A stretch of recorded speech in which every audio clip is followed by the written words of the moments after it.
All right, this is One Last Midnight. Welcome back to another episode of Valheim. Today we're going to look at making our first real house. So this is part 3 in a building series that I've been doing. I started off with starter homes, in which we looked at these lean-tos and how to make simple lean-tos and very basic homes. And then we talked about building stability in another video, which that setup is over here. And now we're going to make our first real house. It's going to be a pretty decent size. So what we're going to first want to do is flatten off the ground as best as humanly possible, and then lay down some floor tiles. We're going to want 9 floor tiles going across. This is going to be for the width of our building. And we're going to want 12 tiles going down for the length of our building. Now, make sure that when you're placing down these floor tiles, that the floor tiles are all blue. If you happen to see a floor tile that is green, it means the ground underneath it needs to be leveled up. So make sure you do that to have your building completely stable. Otherwise, it's going to be unstable, or at least not as stable as you think it's going to be. So just continue to level the ground upward, and then you'll have that floor tile be blue. Next thing we want to do is we want to lay down a 2-meter vertical pole on each corner, and we're going to want to stack those up 2 by 2 to equal a 4-meter vertical pole. And then going over, count 3, 1, 2, 3, and put down your next pole. And continue that out until you have your entire house with supporting beams. And then, okay, so we only have an L shape. Make sure you fill in the floor. So let me go ahead and do that really fast. And place beams all along the sides. If for some reason you get into a situation where your floor is not even, the dirt is kind of covering where the floor is going to be, make sure you go back over it and just level it out to expose that whole floor area. But make sure that you keep these floor tiles blue. And if for some reason you get a piece of land that won't want to deform the way that you want it to deform, make sure you grab your pick, whatever that pick might be, and just go ahead and whack those ground pieces to kind of flatten them out a little bit. And then you'll be able to level from there. All right, so I have the foundation done. I made sure to check all the floor pieces. They're all blue. I've got rid of the dirt that I wanted to get rid of. I put up my pillars. Now it's time to decide where to put the door. Now I could easily put the door right here, and this could be the front of the house. Or I was thinking something along the lines of like this being the front of the house and actually using 2 gates to be my door, because that would look a lot cooler. But the problem is there's a beam right here. So I'm just going to go ahead and make a quick change to my design. And I'm going to put pillars on both sides of this, knock down this center pillar, and do the same on the other side. So we need to put our roofing up. Now, there's 1 of 2 ways we can go. We can use a 26-degree wood beam, which will give us a much lower roof, but will require less support. So if I was to put these 26-degree wood beams down, if the sun would get out of my eyeballs, we could support this structure by putting down 2-meter wood beams as a vertical support, which gives us something like this, and it gives us an overall pretty stable structure. Now, the only downside with this, and I don't think that it really is a downside, but you're really not going to get a second story in there. And you can see that you're not going to have much room. When you get to this side of the building, you're not really going to have the space to be able to stand up. And it's not going to be as useful as if you were to do a 45-degree roof. Of course, this is going to be significantly more stable with just the standard wood beams. As a matter of fact, you're not going to be able to pull off a 45-degree wood roof without having core wood.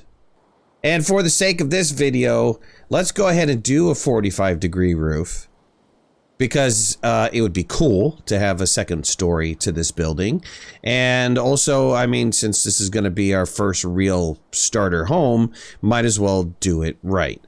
So imagine you've gone off to the dark forest and you've harvested some core wood, because you're going to need some core wood for this part of this build. If for some reason you don't want to do a 45 degree, you don't want to harvest the core wood, just go ahead and continue building this structure just like this. Follow this blueprint right here with the 26 degree. And the rest of the video will be for 45 degrees, but it can apply to the 26 degree, no problem. So at this point in time, you want to put in the 45 degree angled wood beams.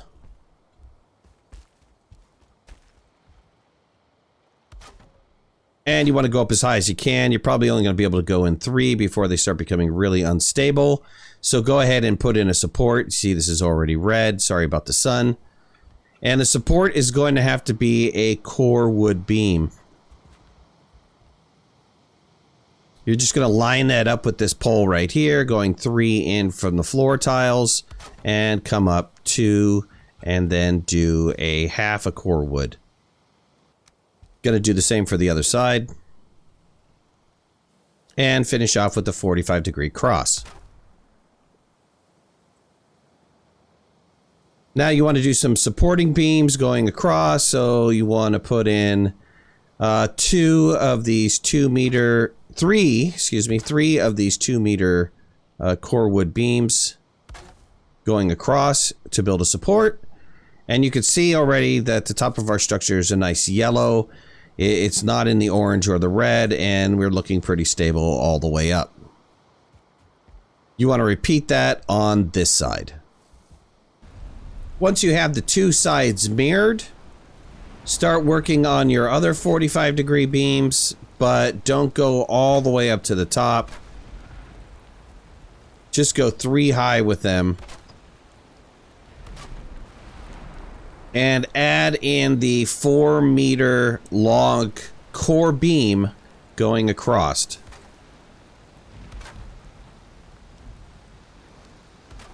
And you want to do the same for the other side. While you're up here, you can finish the other 2 45 degree angles.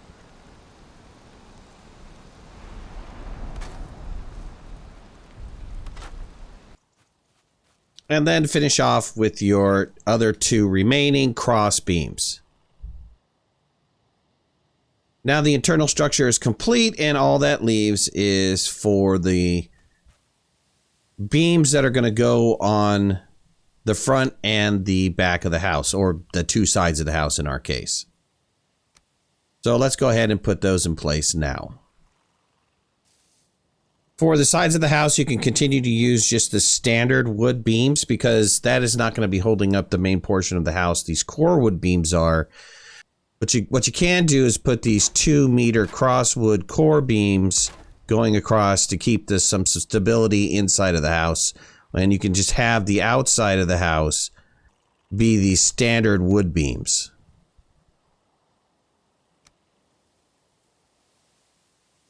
All right, once you have all the beams in place for your roof, let's add a little accent. I kind of want the roof hanging over just a little bit, so go ahead and put a 45 degree angle at the end of each one of these poles, and do that for both sides.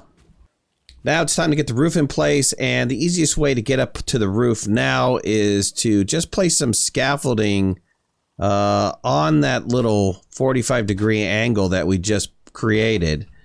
And you could just climb up this 45 degree angle and continue to keep placing ladders because the ladders are supported against the frame of the house.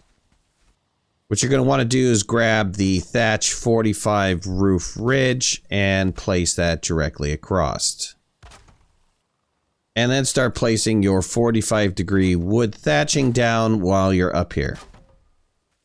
And do that for the entire house.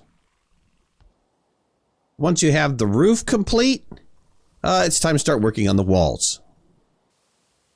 It's your choice whether to put in half slabs or full slabs, to have the support beam on the inside or the outside. We're going to put our support beam on the inside, and we're also going to do half slabs followed by a full slab wall followed by a half slab wall. This is just to give it a little bit of variation, a little bit of difference, so it doesn't look all kind of, the same. You're going to go ahead and you're going to wall up the entire part of your house. Okay, once you have the walls up on all four sides, it's time to put in the doors. Now, I had taken the doors out initially, and we need to put them back. So let's go ahead and put them back in place, and I want to do a gate instead of a door because the gate just looks so much cooler. So let's go ahead and put a gate in there on both sides over here. And because I really wanted to have access to the interior of the house on all four sides, I left a space for a single wood gate on each side. And then that way we can get into the house in any direction that we want to. I'm removing this internal scaffolding because now it's going to be time to work on the second floor. I've removed the door on this side because I decided to put some stairs over here for my second floor. It just makes sense to have them on one side of the house because the stairs are relatively long. And we're just going to start placing flooring down for our second floor. Alright, with the second floor complete, it looks pretty stable. I mean, in the some pieces in the middle here are pretty dark orange, borderline red. But I'm quite happy with it. Some of the roof pieces are a little bit red. But since I'm not building off of them, they're not going to fall down. The main core house pieces are relatively stable, and we're in pretty good shape. The only thing that's left now is to wall up the second story. So let's wall up these two sides, and it should be looking pretty good after that point. When you get to the side pieces, you're going to have to do this wood wall 45 degrees. And just put them in the corners like this. And then you can start putting down some of your wall pieces. Just continue to keep doing this, and everywhere that you've got a little bit of a triangle, put in one of those 45-degree wall pieces, and it should look pretty good. And with that, the second story is complete. Now, we could have gone a different way with this. This floor is, if you come down to the first level floor, it's a little bit low. The camera angle's a little bit wonky. It feels a little bit claustrophobic. So, if you had wanted to, instead of having the second level floor start right here, we could have gone one up and snapped right here. And then that way it would have given us a little bit more headroom. The other thing on the outside, the only thing we need to do is like remove the scaffolding, and then we probably can make each one of these sides, instead of it looking like a barn, we can make the sides of the house look a little bit different. Right, something like this. So I could see storage back here. I could see something back in this area. Definitely something in this area. Maybe this is part of your farm, you know. You need to have a little bit of imagination when you're building these types of houses. But this is a really good start for a house.